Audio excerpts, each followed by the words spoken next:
நண்பர்கள் அனைவருக்கும் வணக்கம். வாங்க கனவு தேசத்தில் பயணிக்கலாம். கனவு தேசத்தில் உங்களுடன் பயணிக்கும் நான் ராஜ்குமார். நண்பர்களே, இன்றைய பதிவுல நம்ம தம்பிகளோட தான் ஒரு சிறிய உரையாடல் நிகழ்த்த போறேன். அது பாத்தீங்கன்னா இப்ப கோடை விடுமுறை விட்டு சில நாட்கள் ஆகுது. தம்பிகள்லாம் ஊருக்கு போயிருந்தாங்க. நம்ம தம்பிங்க நானும் காணொலியில பேசணும் அப்படி மாதிரி சொல்லிட்டு இருந்தாங்க. சரி, அதுக்கான தருணம் இன்றைக்கு தான் அமைஞ்சிருக்கு. அதனால இன்னைக்கு தம்பிகிட்ட ஒரு சில கேள்விகள், சில உரையாடல் அப்படிங்கிற மாதிரி ஒரு காணொலி பதிவு தான். முதல்ல நம்ம தம்பிகளை அறிமுகப்படுத்திக்குவோம். தம்பி, உங்க பேரு, உங்க என்ன பண்றீங்க? அனைவருக்கும் வணக்கம். என் பேர் ஈரா அஸ்வின். நான் 6ஆம் வகுப்பு போக போகிறேன். தம்பி, நீங்க உங்க பேரு, நீங்க என்ன பண்றீங்க?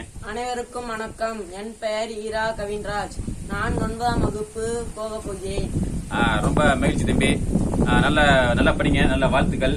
சரி தம்பி, இப்ப நீங்க வருங்கால இளைஞர்கள். இப்ப இளைஞர்கள் அப்படின்னாவே இன்னைக்கு திரைப்படம் அதிகமா பார்ப்பாங்க. ஒரு நடிகர்களுடைய தீவிர ரசிகர்களா இருப்பாங்க.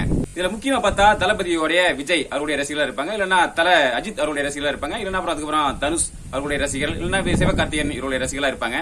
முதல்ல எங்க சின்ன பையன்கிட்ட கேட்க போறேன். தம்பி சொல்லுங்க தம்பி, நீங்க நிறைய படங்கள்லாம் பாப்பீங்களா? எல்லா படமும் பார்ப்பேன். சரி, நீங்க எந்த நடிகருடைய ரசிகர்? உங்க எந்த நடிகரை ரொம்ப பிடிக்கும்? நான் படம் பார்ப்பேன். நான் எல்லா நடிகரோட படத்தையும் பார்ப்பேன். ஆனா எந்த நடிகருக்கும் நான் ரசிகன் ஆக மாட்டேன். என்ன தம்பி இப்படி சொல்ற? உங்களுக்கு எந்த ஒரு குறிப்பிட்ட எந்த நடிகருக்கும் நீங்க ரசிகர் கிடையாதா? இப்ப எல்லா படத்தையும் பாப்பீங்களா? எல்லா படத்தையும். சரி தம்பி, நீங்க சொல்லுங்க தம்பி, நீங்க படம் எல்லாம் பாப்பீங்களா? நீங்க எந்த நடிகருக்கு ரசிகர்? எந்த நடிகருடைய ரசிகர்? எல்லா நடிகரோட படத்தையும் நான் விரும்பி பார்ப்பேன். எந்த நடிகருக்கும் நான் ரசிகன் கிடையாது. பரவாயில்ல தம்பி, நீங்க அந்த தம்பி சொல்ற மாதிரியே நீங்க சொல்றீங்களே, அப்ப உங்களுக்கு எந்த நடிகருக்கும் நீங்க தீவிர ரசிகன் கிடையாதா? சரி தம்பி, எந்த நடிகருக்கும் நீங்க ரசிகர் இல்லன்னு சொல்லிருக்கீங்க. என்ன காரணம்? ஏன் எந்த ஒரு நடிகருக்கும் நீங்க ரசிகரா இல்ல?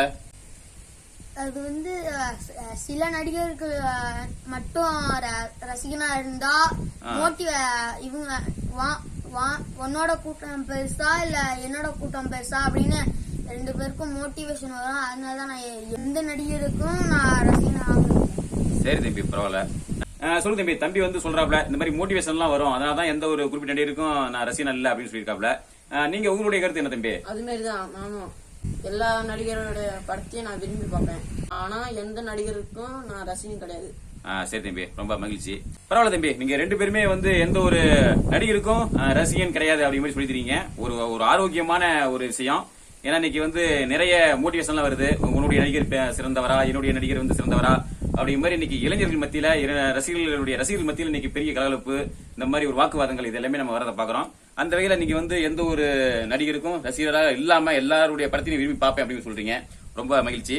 சரி, இப்ப வேற யாரை பிடிக்கும்? இன்னைக்கு சினிமா தாண்டி இன்னைக்கு வேற யாரை உங்களுக்கு பிடிக்கும்? யாருடைய ரசிகரா நீங்க இருக்கீங்க?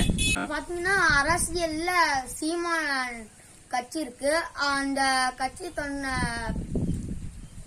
அந்த கட்சி ஆரம்பிச்ச சீமான் எனக்கு பிடிக்கும். அப்படியா தம்பி? பரவாயில்ல தம்பி, இன்னைக்கு இவ்வளவு சின்ன வயசுல ஒரு அரசியல் கட்சி சார்ந்து எனக்கு சீமானை பிடிக்கும் அப்படின்னு சொல்றீங்க. இன்னைக்கு நிறைய இளைஞர்கள் இன்னும் சிறிய இளைஞர்கள்லாம் இன்னைக்கு அரசியல் பற்றி தெரியாம இருக்காங்க. பரவாயில்ல, இன்னைக்கு அரசியல் சார்ந்து நீங்க பேசுறீங்க, அரசியல சீமானை பற்றி பேசுறீங்க. எதனால உங்களுக்கு சீமானை பிடிக்கும்? ஏதாவது ஒரு பிரச்சனைனா முதல்ல அந்த இடத்துல நிற்பாங்க. அதனால அவர் எனக்கு ரொம்ப பிடிக்கும். சரி, இப்ப உங்களுக்கு சீமானை எப்படி தெரியும்? யூடியூப்ல தான் சீமானை பார்த்தேன். சீமானுடைய பேச்சனை கேட்டிருக்கீங்களா?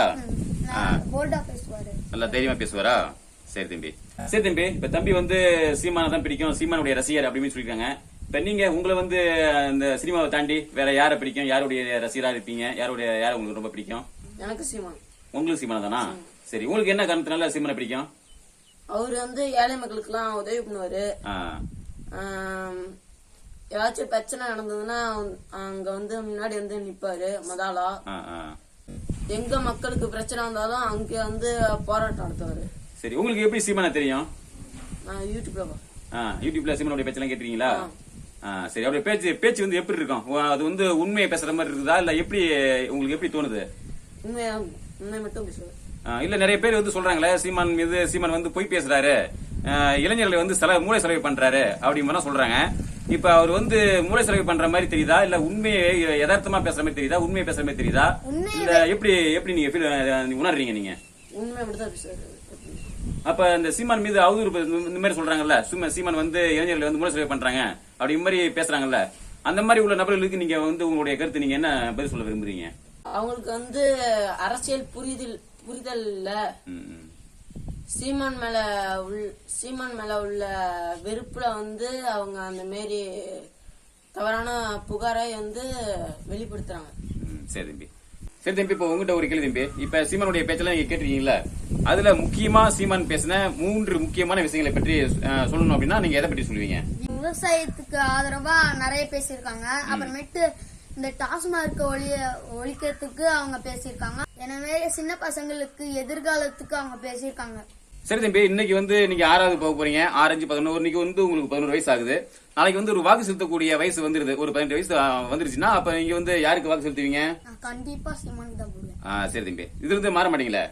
மாற்றம் இல்லை. ஏன்னா இன்னும் ஒரு 6 வருஷம் 7 வருஷம் கழிச்சு தான் நீங்க வந்து வாக்கு செலுத்துவீங்க. அதுக்குள்ள உங்களுடைய மனமாற்றம், நீங்க வந்து இந்த கொள்கையில வந்து உறுதியா இருப்பீங்களா?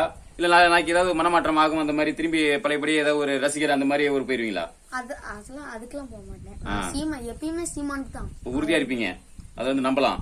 நீங்க வந்து உங்களுடைய நாளைக்கு வாக்கு நீங்க போடுறீங்க அப்படின்னா உங்களுடைய முதல் வாக்கு நாம் தமிழ் கட்சி சீமானுக்கு தான். சரி, நீங்க சொல்லுங்க, நீங்க உங்களுடைய நாளைக்கு நீங்க செலுத்தக்கூடிய முதல் வாக்கு இன்னைக்கு வந்து நீங்க 9வது படிக்கிறீங்களா? 9ஆவதுனா நீங்க 14 வயசு ஆகுது. இன்னும் ஒரு 4, 5 வருடத்துல நீங்க முதல் வாக்கு செலுத்துவீங்க. அப்ப உங்களுடைய முதல் வாக்கு யாருக்காக இருக்கும்? நாம் தமிழ் சீமானுக்கு தான். இப்ப உறுதியா இருப்பீங்க இதுல, நம்பலாமா? கண்டிப்பா. சரி தம்பி, இன்னைக்கு நான் வந்து நாம் தமிழ் கட்சி தான் நானும் இருக்கேன். இப்ப நான் வந்து நாம் தமிழ் தான் வாக்கு செலுத்திட்டு இருக்கேன் 4 வருஷமா. திடீர்னு நான் ஒரு கட்சி மாறிட்டேன். நாளைக்கு வந்து ஒரு வேற கட்சிக்கு வந்து நான் ஏதோ மாறிட்டேன்னு வச்சுக்கிறேன், ஏதோ வேலை போறேன்னு வச்சுங்களேன். நீங்க வந்து என்ன எப்படி வந்து நீங்க என்ன சொல்லுவீங்க? இப்ப நீங்க தான் இப்ப சொல்லியே கொடுக்குறீங்க. அப்புறம் நீங்க வேற கட்சிக்கு மாறிட்டீங்கன்னா நாங்க அவங்க அப்பாவை மதிக்கவே மாட்டோம். நாளைக்கு என்ன நீங்க மதிக்க மாட்டீங்க? சரி, நீங்க சொல்லு தம்பி, நீங்க நாளைக்கு நீங்க என்ன பண்ணுவீங்க? நான் கட்சி மாறிட்டேன், வேற கட்சிக்கு போயிட்டேன், நீங்க என்ன பண்ணுவீங்க?